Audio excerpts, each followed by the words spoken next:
Good afternoon, everyone. I am Sherilyn Firman and I'm here to discuss the sources of curriculum. So, before we discuss the sources of curriculum, let me first define what is curriculum planning. So, curriculum planning, it is the process of designing learning experiences for a specific group of students. It involves organizing educational opportunities in advance to meet their needs and goals. So, this includes defining learning outcomes, assessments, content, and teaching methods across the entire curriculum. On 1949, Tyler identified three major sources of curriculum, which is the subject matter, society, and learners. So these curriculum sources need to be considered and examined to identify the four elements of curriculum, which is the goals, content, learning experiences, and evaluation.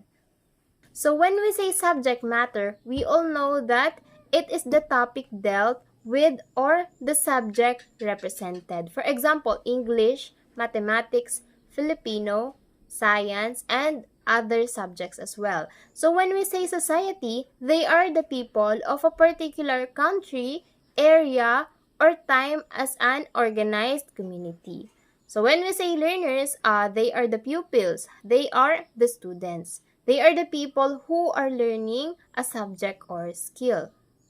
Let us first elaborate the discipline or subject matter as a source of curriculum. To Tyler, different subjects are unique in terms of design and content. There are specific skills and content that should be emphasized in each of the disciplines. In some cases, there are similarities in skills, concepts, and strands in different subjects that may be possible points for integration. So, understanding the nature of the discipline or subject matter requires educators to closely analyze the contents prescribed by DepEd, especially the K-12 curriculum. The curriculum framework, curriculum goals, descriptions, and standards and competencies in different subjects will help educators understand what should be taught and how to teach the different subjects. CHED also prescribes guidelines in different courses. Several curricular innovations and changes set by the government were considered and strictly followed in designing official curriculum of a particular school, college, or university. Curricular requirements that include course title, course credit, and course descriptions are based on CHED CMOs issued for different courses. For example, CMO number 20 series of 2013 included the General Education Program for all undergraduate courses or programs in the Philippines. TESDA also prescribes different contents of modules offered for each particular subject for vocational technical courses.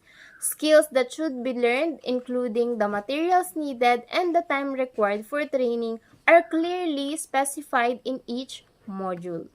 Now let's move on to society as a source of curriculum. So, society is an important source of curriculum.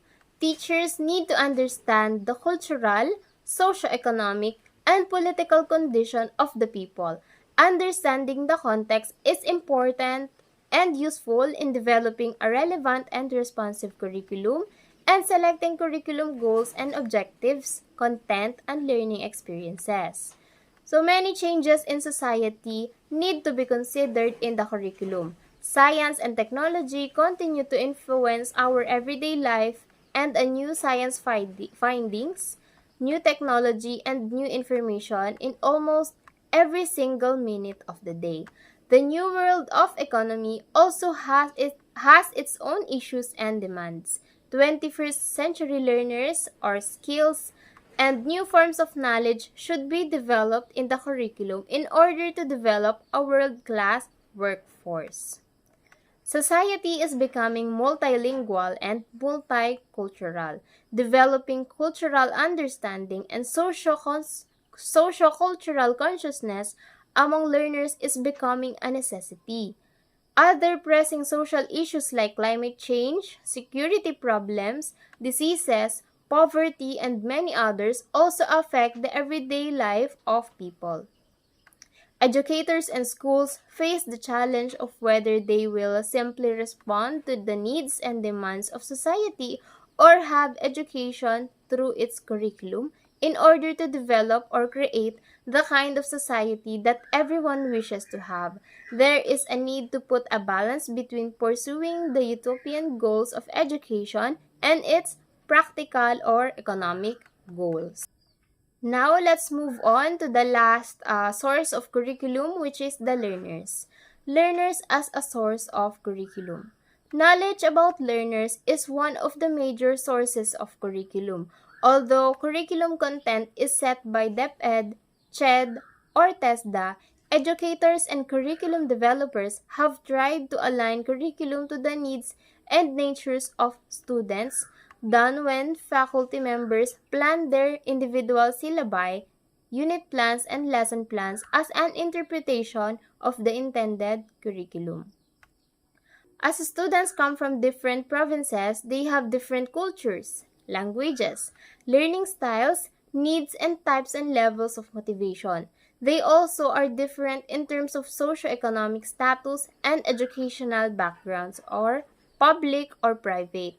For these students, as one major source of curriculum, are supported by several curriculum scholars and are well represented in their curriculum development models. That's all for our discussion today. I hope you learned something from me. Thank you so much for listening.